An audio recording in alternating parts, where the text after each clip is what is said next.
എൻ്റെ പുതിയ വീഡിയോയിലേക്ക് എല്ലാവർക്കും സ്വാഗതം. ഇന്നത്തെ വീഡിയോ VSDC വീഡിയോ എഡിറ്റിംഗ് 5ാം ഭാഗമാണ്.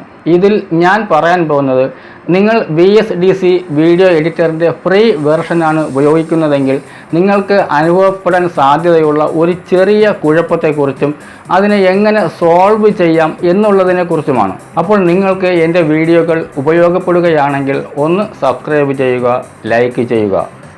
അപ്പോൾ എന്താണ് കുഴപ്പമെന്ന് വെച്ചാൽ, നമ്മൾ വീഡിയോ എഡിറ്റ് ചെയ്യുന്ന സമയത്ത് വീഡിയോ സ്റ്റില്ലായി പോകുന്നത് കാണാറുണ്ട്. അങ്ങനെ സ്റ്റില്ലായി കഴിഞ്ഞാൽ വീഡിയോ എഡിറ്റ് ചെയ്യാൻ കുറച്ച് ബുദ്ധിമുട്ടായിരിക്കും. അതുമാത്രമല്ല, അതിൻ്റെ ടൈമിംഗ് ഒന്നും കറക്റ്റ് ചെയ്യാൻ കഴിഞ്ഞെന്ന് വരില്ല. എല്ലാ വീഡിയോ ഒന്നും അങ്ങനെ സ്റ്റില്ലാവില്ല, ചില വീഡിയോകൾ മാത്രം. അപ്പോൾ നമ്മൾ എന്താണ് ചെയ്യേണ്ടതെന്ന് വെച്ചാൽ വളരെ സിമ്പിളാണ്. നമ്മൾ വീഡിയോ റെക്കോർഡ് ചെയ്യുമ്പോൾ വീഡിയോ റെസൊല്യൂഷൻ ഇപ്പോൾ എല്ലാം ഫുൾ HD ആണ്. അതായത് 1920x1080 ആയിരിക്കും ഫുൾ HDയുടെ സൈസ്. അതിനെ മാറ്റിയിട്ട് HD ആക്കുക.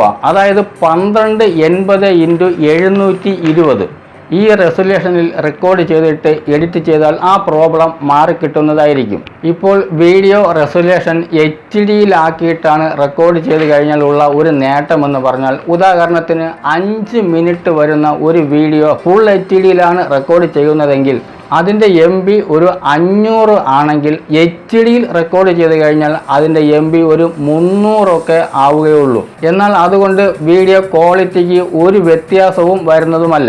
എന്നാൽ MB കൂടിയ ഒരു വീഡിയോ നമ്മൾ എത്ര കൺവേർട്ട് ചെയ്ത് MB കുറയ്ക്കുന്നുവോ അതിനനുസരിച്ച് വീഡിയോയുടെ ക്വാളിറ്റി കുറയുക തന്നെ ചെയ്യും. അപ്പോൾ ഫുൾ HD മാറ്റിയിട്ട് HDയിൽ റെക്കോർഡ് ചെയ്ത് കഴിഞ്ഞാൽ നമ്മുടെ വീഡിയോയുടെ ക്വാളിറ്റി കുറയുകയുമില്ല, MB കുറയുകയും ചെയ്യും.